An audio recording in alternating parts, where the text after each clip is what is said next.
السلام الكرام وحاضر جمعہ السلام علیکم ورحمۃ اللہ وبرکاتہ نحمده ونصلي ونسلم على رسوله الكريم اما بعد فاعوذ بالله من الشیطان الرجیم بسم اللہ الرحمن الرحیم یا ایها الذین آمنوا کتب علیکم الصیام کما کتب علی الذین من قبلکم لعلکم تتقون صدق اللہ العظیم وصدق رسوله النبی الامین الکریم ونحن على ذلك لمن الشاهدين والشاكرين والحمد لله رب العالمين ان الله وملائكته يصلون على النبي يا ايها الذين امنوا صلوا عليه وسلموا تسليما اللهم صل على سيدنا مولانا محمد وعلى ال سيدنا مولانا محمد مع الجود والكرم وآله وصحبه وبارك وسلم صلوا عليه صلاة وسلام عليك سيدي يا رسول الله صلى الله تعالى عليه وسلم غوث اعظم بمن بیسر و ساما مدد قبل دی مدد کعب ایما مدد انتظار کرم تستمن عینی را اے خدا جو و خدا بین و خدا دا مدد اللہ تبارک و تعالی ارشاد فرماتا ہے اے ایمان والوں تم پر روزہ فرض کیا گیا جیسا کہ پچھلے لوگوں پر روزہ فرض کیا گیا تاکہ تم متقی و پرہیزگار ہو جاؤ۔ حضرت سعید بن جبیر رضی اللہ تعالی عنہ فرماتے ہیں کہ ہم سے پہلے بھی لوگوں پر روزے فرض کیے گئے تھے لیکن ان کے روزے عشاء سے لے کر عشاء تک کے تھے۔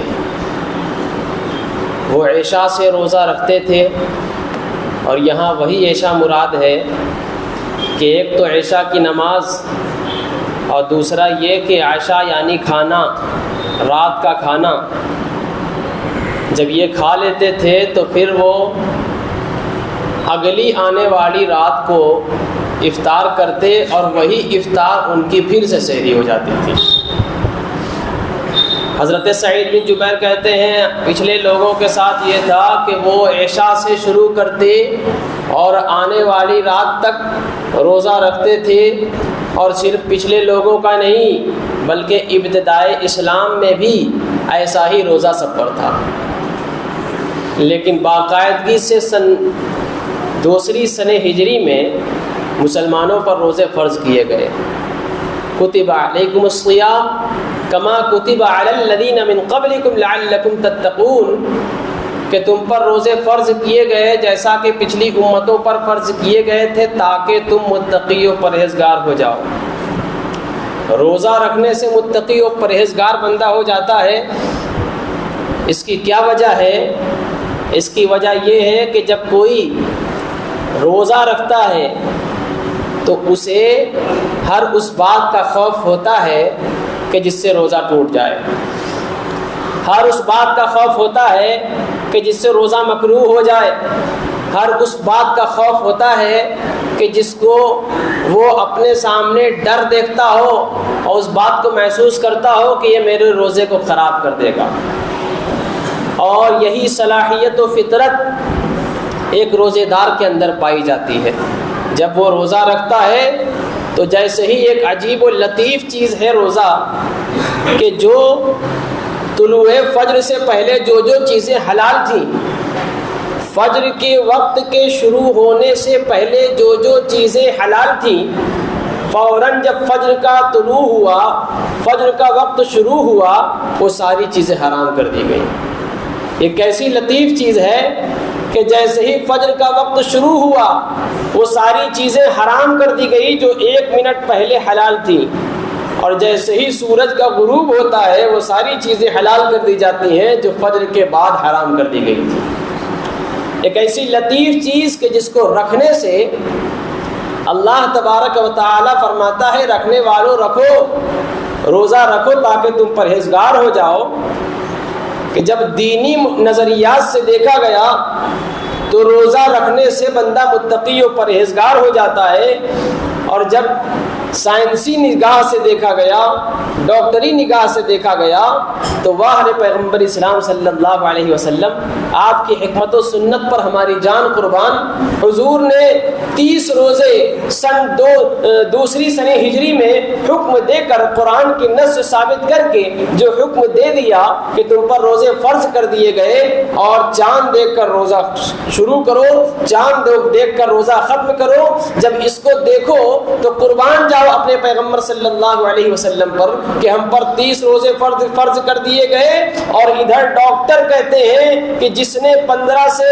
20 دن تک اپنے کو خالی پیٹ رکھا، جتنا ہو سکا اپنے آپ کو ان ساری نعمتوں اور کھانے کی اشیاء کو چھوڑ کر کے اپنے آپ کو خالی پیٹ رکھا، ان ساری چیزوں سے اپنے آپ کو اجتناب رکھا، تو پھر اسے کینسر کا خطرہ نہیں ہوتا۔ ڈاکٹر کہتے ہیں کہ 15 سے 20 دن جس نے اپنے آپ کو دنیا سے اس طرح ترک کیا کہ ہلکی اشیاء کھائی، زیادہ نہ کھایا، تو پھر اس سے کینسر کا خطرہ نہیں۔ قربان جاؤ اپنے نبی علیہ الصلوۃ والسلام کی ذات و برکات پر کہ آپ نے روزہ رکھ کے ہم کو حکم دیا کہ روزہ رکھو۔ اب جب ہم روزہ رکھ رہے ہیں تو 1 مہینے کا روزہ رکھ رہے ہیں، 29 یا 30 دن کا روزہ رکھنے ہیں۔ اس کا بینیفٹ، اس کا فائدہ یہ ہے کہ غیر اس لیے اپنے آپ کو خالی پیٹ رکھتے ہیں کہ وہ کینسر سے بچنے کا علاج ڈھونڈ رہے ہیں، اور پیغمبر اسلام صلی اللہ علیہ وسلم نے نہ صرف اللہ کو راضی کرنے کے لیے بلکہ کینسر سے چھٹکارا کے لیے بھی روزہ کا اہتمام کروایا۔ یہ فکر ایک نبی کو ہے، کیسی فکر ہے سبحان اللہ کہ ہم پر روزے فرض کیے گئے، ادھر اللہ ارشاد فرماتا ہے تاکہ تم پرہیزگار ہو جاؤ، اور ایک بندہ جیسے ہی روزہ رکھتا ہے گالی سے اجتناب، فحش باتوں سے اجتناب، مووی سے اجتناب، سیریل سے اجتناب، ماحول کی جو گندی پراگندہ ماحول ہے اس سے بچتا ہے۔ ان ساری چیزوں کو اگر دیکھا جائے تو روزہ رکھتے ہی، روزہ رکھنے سے پہلے جس چیز میں آدمی ملوث تھا، روزہ رکھتے ہی ان ساری چیزوں سے بچ گیا، ہوا نا متقی و پرہیزگار۔ حضرت سعید بن جبیر کہتے ہیں کہ ہم سے پہلے لوگوں کے ساتھ ایسے ہی روزہ تھا کہ عشاء کا کھانا کھاتے تھے، پھر آنے والی رات کو اس کی افطار کرتے، اور نصارہ قوم کا حال کیا تھا؟ جب ان پر روزے فرض کیے گئے تو ان کو دشوار گزرنے لگا، ان پر دشوار گزرنے لگا۔ کیوں؟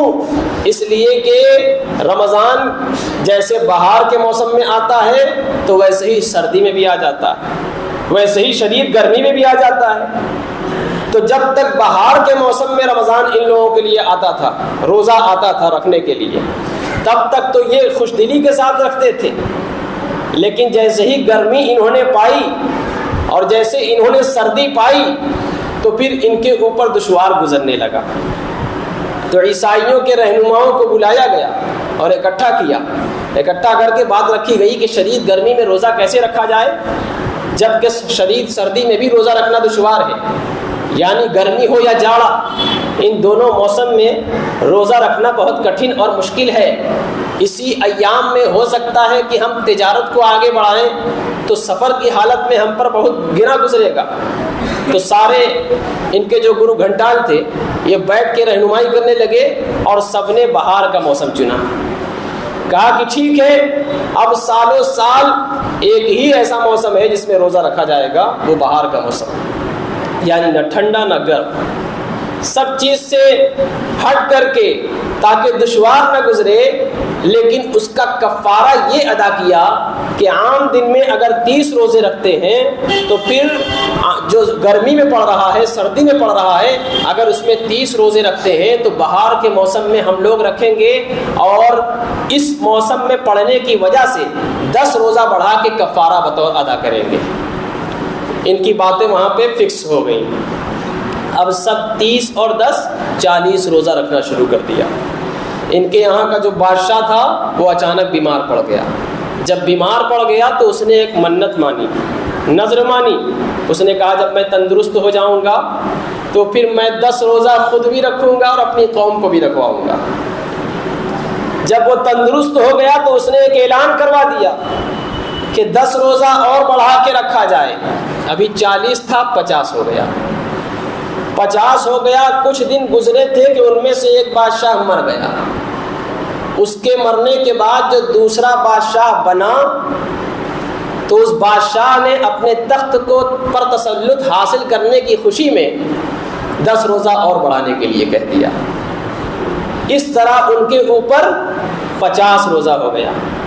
اب جب 50 روزہ ہو گیا تو ایک موسم آیا جس میں ان کے جانور مرنے لگے۔ جب ان کے جانور مویشی مرنے لگے تو جانوروں ہی کے ذریعے سے تجارت ہوا کرتی تھی، تو ان کو 2 موت لاحق ہونے لگی۔ جانور مرتا ہے تو یہ بھی مرتے ہیں۔ تب ان ساروں نے ایک منت مانی کہ ہم 10 روزہ اور رکھیں گے تاکہ ہم اس مصیبت سے چھٹکارا پا لیں۔ چلے تھے 30 روزہ کو گرمی سے اور سردی سے بچانے کے لیے، الٹے 60 روزہ کے لاڑے پڑ گئے۔ جب ان کے اوپر 60 روزے مسلط ہو گئے، اب ان کو اور دشواری میں گزرنا پڑا۔ اب ان کو سمجھ میں آیا کہ نہیں، جس موسم میں جو آ رہا ہے وہ صحیح ہے، لیکن بھٹکے ہوئے لوگ تھے، اپنے نفس کے غلام تھے، جس کی وجہ سے انہوں نے اپنے پاؤں پر کلہاڑی ماری۔ اور ہم پیغمبر اسلام صلی اللہ علیہ وسلم کی امت ہے۔ حضور نے فرما دیا کہ چاند دیکھ کر روزہ شروع، چاند دیکھ کر روزہ ختم۔ اب وہ کس موسم میں پڑتا ہے یہ ہم سے کوئی مطلب نہیں، کسی کو کوئی غرض نہیں۔ قربان جاؤ اللہ کی رحمت پر کہ کسی بھی موسم میں روزہ آتا ہے، رمضان آتا ہے، مسلمان روزے رکھ کر اس کو گزار لیتے ہیں۔ یہ اللہ کی دی ہوئی طاقت ہے، اللہ کی دی ہوئی رحمت ہے کہ شدید گرمی ہو تو بھی مسلمان روزہ رکھتا ہے، اور شدید سردی ہو تو بھی مسلمان روزہ رکھ لیتا ہے۔ اور عجیب اتفاق یہ ہے کہ موسم میں اگرچہ تبدیلی ہو، جیسے ہی رمضان قریب آتا ہے موسم خوشگوار ہونا شروع ہو جاتا ہے۔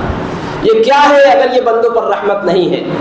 یہی دن ہے کہ جیسے ہی رمضان کا چاند آسمان پر نظر آتا ہے، شور مہینے نو سن کر تجھ تک میں دواں آیا، ساقی میں تیرے صدقے میں دے رمضان آیا۔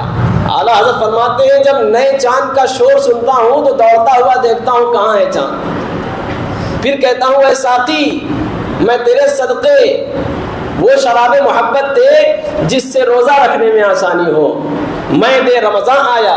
اور جب رمضان کا چاند نظر آتا ہے تو آسمان دنیا پر اللہ تبارک و تعالی تجلی کا نزول فرماتا ہے، اور وہاں سے پکارتا ہے، اس دن سے پکارتا ہے کوئی بندہ جو مغفرت طلب کرنے والا ہو، رحمت طلب کرنے والا ہو۔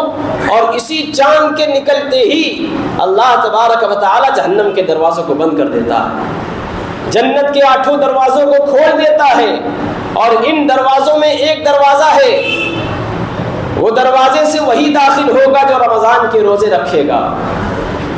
اللہ کے رسول صلی اللہ علیہ وسلم ارشاد فرماتے ہیں جس نے رمضان کے روزے رکھے، اللہ تبارک و تعالی جنت کے 8 دروازوں میں سے ایک دروازہ جس کا نام ریان ہے، اس دروازے سے جسے داخل کرے گا وہ روزہ دار ہوں گے۔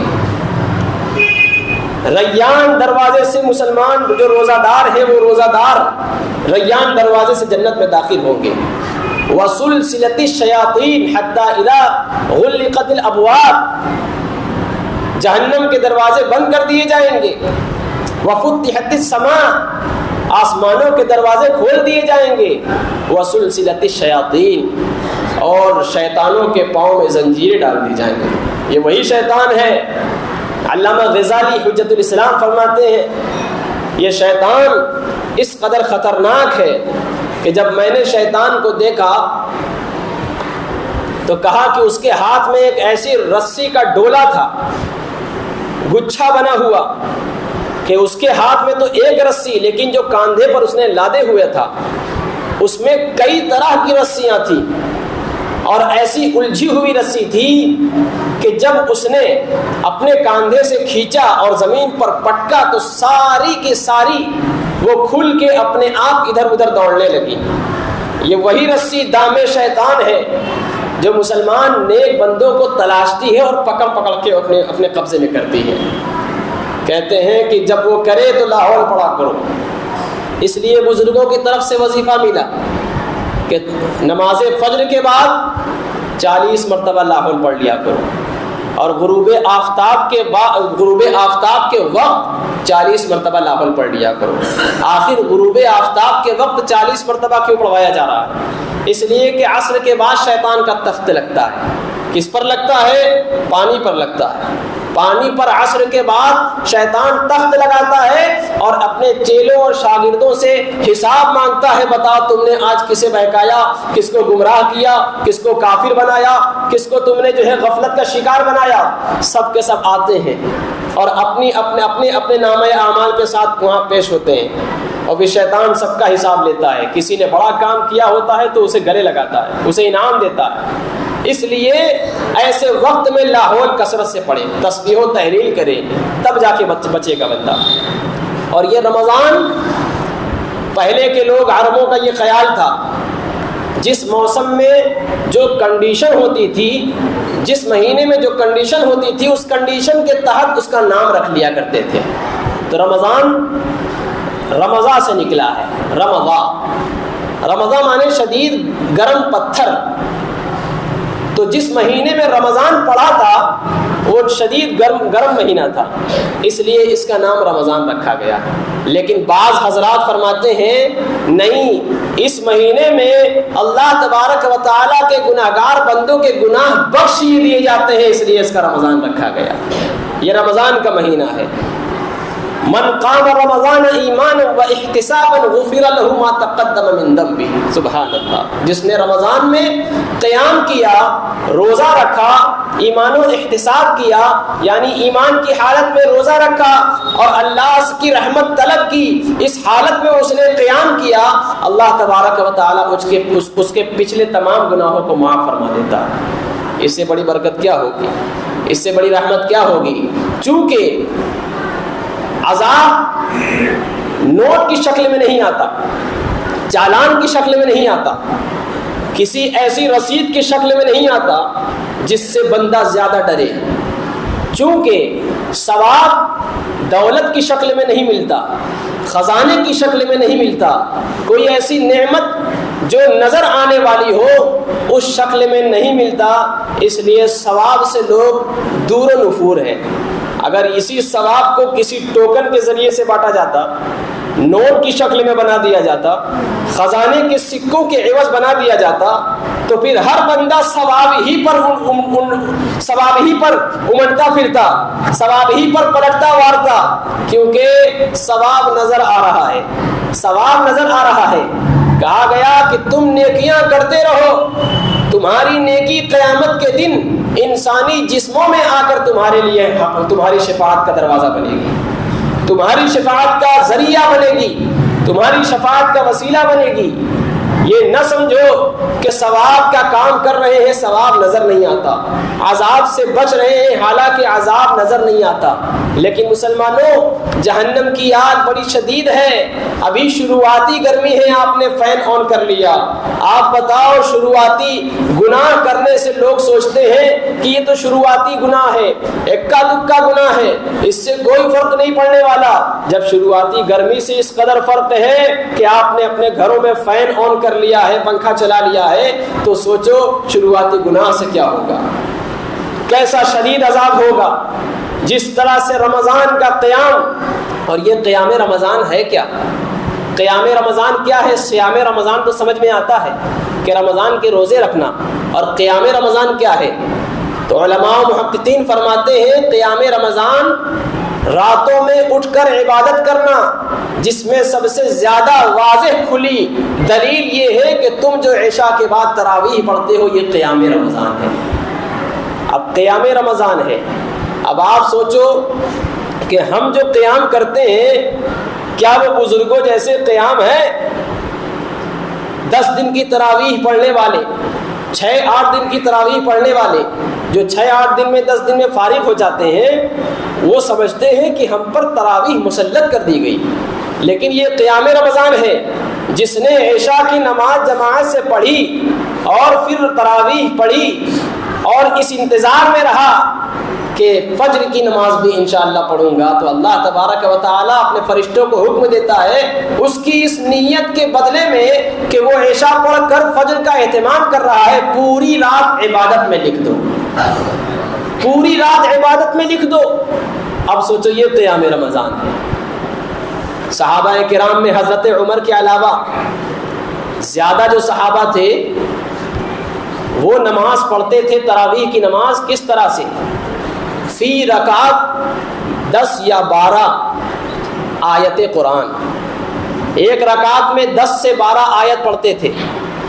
قرآن میں 6666 آیتیں ہیں، اور جب آپ مہینہ جوڑیں تو 30 دن کا مہینہ، 20 رکعت، 20 تیاں 600 رکعت ہوتی ہیں.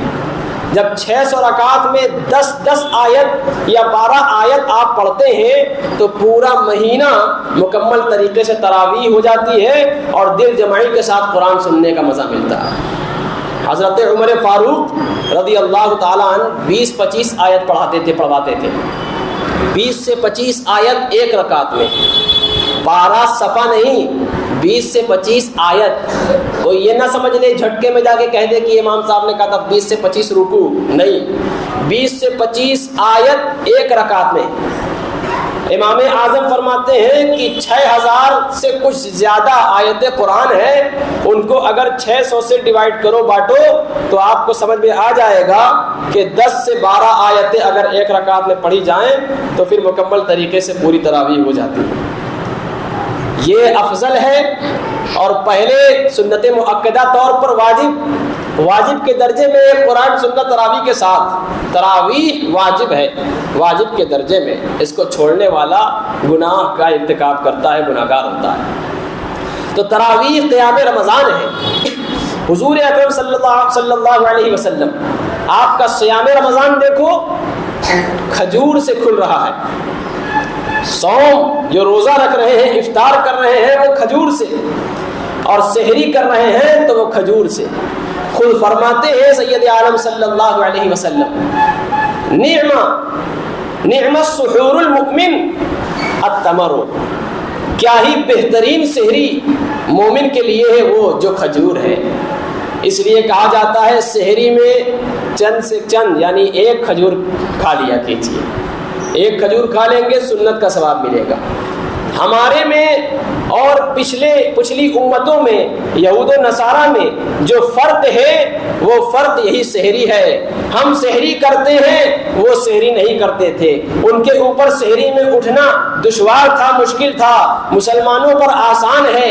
راتوں میں اس لیے سحری بنائی گئی تاکہ اس کا اہتمام کرے گا. جب اہتمام کرے گا تو نیکیاں کرے گا، نیکیاں کرے گا تو اللہ تبارک و تعالیٰ اپنی رحمت نازل فرمائے گا، بندوں پر رحمت نازل فرمائے گا. اور حضور فرماتے ہیں سحری کیا کرو کہ سحری میں برکت ہے. آخر اس برکت سے کیا مراد ہے؟ یہ فلسفیانہ اور نکتہ دانیہ بیان کرنے کی کوشش کر رہا ہوں. سحری میں برکت ہے، آخر اس میں کیا برکت ہے؟ ایک تو سحری میں یہ برکت ہے کہ تم جب سحری کے لیے اٹھتے ہو، تسبیح و تحلیل کرتے ہو اور حضور کی سنت پر عمل کرتے ہو، اس لیے یہ نیکی ہے، اس میں برکت ہے. دوسری یہ کہ آنے والے دن میں تم بھی بھوکے پیٹ رہو گے تو سحری کھانے سے تمہیں طاقت ملے گی. جب طاقت ملے گی، چونکہ آج آسائش کا دور ہے، ہم سحری نہ بھی کریں، ایک گھٹ پانی نہ بھی پئیں، تب بھی دوسرے دن روزہ رکھنے کی کئی ایسی فیسلٹی ہے کہ ہم رکھ سکتے ہیں. لیکن پچھلے لوگوں کو دیکھو، پچھلے سے مراد صحابہ کرام خیر القرون میں دیکھو، تابعین کو دیکھو، ارے اپنے سے 100 سال پہلے لوگوں کو دیکھو، ان کے اوپر روزہ دشوار تھا لیکن خوشدلی کے ساتھ رکھتے تھے. دشوار تھا اس لیے کہ یہ فیسلٹی نہیں تھی. یہاں ایئر کنڈیشن کمرے ہیں، پہلے اے سی نہیں تھی، کولر نہیں تھے، لوگوں کے پاس فریج نہیں تھے کہ ٹھنڈا پانی سے اپنے دل کو ٹھنڈا کر لیا جائے. لیکن آج سب کچھ ہے، پہلے مشکل تھا. اس لیے کہا گیا کہ سحری میں برکت ہے. سحری کرتے ہو، آنے والے دن میں طاقت ملتی ہے. جب طاقت ملتی ہے اللہ کے سامنے سجدہ کرنے میں لذت ملتی ہے، اور جب لذت ملتی ہے اللہ تبارک و تعالیٰ اس بندے کو اپنے جنموں کا دیدار کراتا ہے. اور جب وہ دیدار کرتا ہے وہی بندہ اللہ کے نیک بندوں میں کامل شمار ہوتا ہے. تو برکت کے لیے بھی کھاؤ اور حضور صلی اللہ علیہ وسلم کی سنت پر عمل کرنے کی نیت کر کے کھاؤ، پھر دیکھو کیا مزہ ملتا ہے. حضور سید عالم صلی اللہ علیہ وسلم رمضان کا مہینہ آتا تو خرچ جو پہلے ہوتا، خیرات جو پہلے ہوتی تھی، وہ اب بہت زیادہ بڑھا دیا کرتے تھے. لفظ آیا ہے حدیث پاک میں کہ حضور کی سخاوت رمضان کا چاند ہوتے ہی ہوا سے بھی تیز ہو جاتی تھی۔ اللہ اکبر، ہوا سے تیز؟ کوئی اس کا مقابلہ کر سکتا ہے؟ کوئی اپنی عادت، اپنی تیز رفتار گاڑی اور ہوائی جہاز کو بھی کیا ہوا سے مقابلہ کر سکتا ہے؟ لیکن حدیث پاک کے الفاظ ہیں کہ حضور جب چاند دیکھتے تو اس قدر خیرات کرتے تھے کہ جیسے ہوا بھی آپ کی خیرات کے پیچھے ہو۔ اور جبرائیل امی، ایک لفظ اور آیا کہ جب جبرائیل علیہ السلام آتے تھے تو جبرائیل کے آنے پر حضور اکرم سید عالم صلی اللہ علیہ وسلم خیرات خوب کرتے تھے، صدقہ خوب کرتے تھے۔ پوچھا گیا کیوں؟ کہا یہ کہ یہ تو رمضان کی خوشی بھی لے کر آئے اور خود مہمان بن کر آئے، اور جب کوئی بہت دن بعد ملاقات کرتا ہے تو پھر اس کے آنے سے پہلے بھی لوگ صدقہ کر دیتا ہے، اور جب اس سے ملاقات ہو جاتی ہے اس خوشی میں بھی لوگ خیرات کر دیتے ہیں۔ سید عالم صلی اللہ علیہ وسلم کتنی خیرات کیا کرتے تھے۔ مالک کونین ہے، یہ حال ہے کہ روزہ رکھتے ہیں تو صرف گٹھلی، کبھی کھجور اور کبھی پانی پر، لیکن اللہ اکبر، اور لوگ سوچتے ہیں کہ پھر خیرات ہوا سے تیز کیسے کرتے ہوں گے، تو ان کے لیے یہی شعر جواب دیتا ہے مالک کونین ہے، گو پاس کچھ رکھتے نہیں، دو جہاں کی نعمتیں ہیں ان کے خالی ہاتھ میں۔